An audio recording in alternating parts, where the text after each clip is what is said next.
শোনো ভাই, 8 বছর ধরে বিদেশ করতেছি। 8 বছর ধরে বিদেশ করতেছি, প্লেনের টিকিট কাটছি। এখন বাড়িতে ফোন দিছি। বাড়িতে ফোন দেওয়ার পর বলে যে এখনো আসার দরকার নাই, তুই বিদেশ থেকে একবারই আসিস। তা 8 বছর ধরে যেহেতু বিদেশ করতেছি, এখন বাড়িতে ফোন দিছি, টিকিট কাটছি। যদি এখন এই বাড়িতে থেকে যদি বলে যে এখন বাড়ি আসার দরকার নাই, 8টা বছর ধরে আমি প্রবাসে।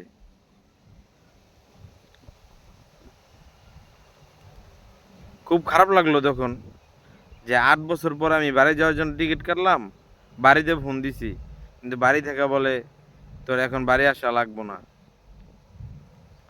তুই একবারই চলে আসিস, আরো কিছুদিন থাক।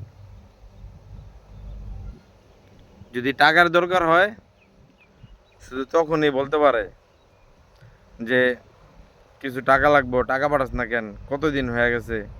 অথচ প্রতি মাসে টাকা দেওয়া হইতাছে, শুধু নিজের খরচটা রাইখা সব টাকাগুলো আর কি দেওয়া দেওয়া হইতাছে। কিন্তু তাও বলে যে কি টাকা দিলি। যেহেতু 8 বছর পরে আমি টিকিট কাটলাম, টিকিট কেটে যেহেতু বাড়িতে ফোন দিলাম, বাড়ির মানুষ এখনো বলে যে তোর এখন বাড়িতে আসা লাগবো না, তুই পরে আইস। যাক, আর বাংলাদেশে যাবো না, এই প্রবাসের মাটিতে জীবনটা কাটায় দিব।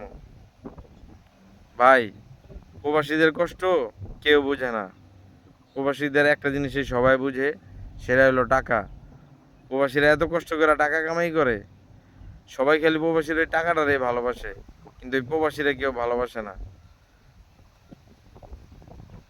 এত বছর পরে যেহেতু টিকিট কাটলাম, আমি বাড়িতে যেতেছিলাম, কিন্তু আমার বাড়িতে যাইতে দিল না, বাড়িতে যাওয়ার জন্য না বললো। তাহলে তো আমার প্রতি কারো মায়া নেই, আসে শুধু আমার টাকার প্রতি মায়া।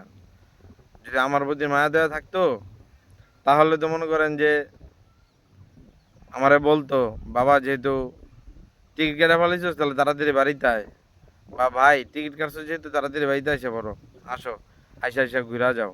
যদি আমার প্রতি মায়া থাকতো, না আমার প্রতি তো তাদের মায়া নাই, আচ্ছা আমার টাকার প্রতি মায়া। তাই ভাই বলতেছি যে যারা এই প্রবাসী আছেন, বাড়িতে খরচের টাকা যতটুকু লাগবো ততটুকুই পাঠান, যদি নিজের ভালো নিজে চান। আর যদি নিজের ক্ষতি নিজে চান, তাহলে বাড়িতে সব টাকাই পাঠিয়ে দিয়েন। পরে বাড়িতে এসে শুনবেন কি যে কি টাকা কামাইছস, কি পাঠাইছস, আর এতদিন কামাই করে কি করলি। ওই যে আপনি মাসে মাসে যে টাকা পাঠাইছেন, ওই টাকা আরও মনে থাকবো না, তখন একটা মহাবিপদে পড়বেন। পাসপোর্টই ছিঁড়া ফেলামো, আর যাবো না বাড়িতে। ভাই এখন যেই কথাগুলো বললাম, সেটা প্রবাসী ভাইয়ের কথা, কষ্টের কথা।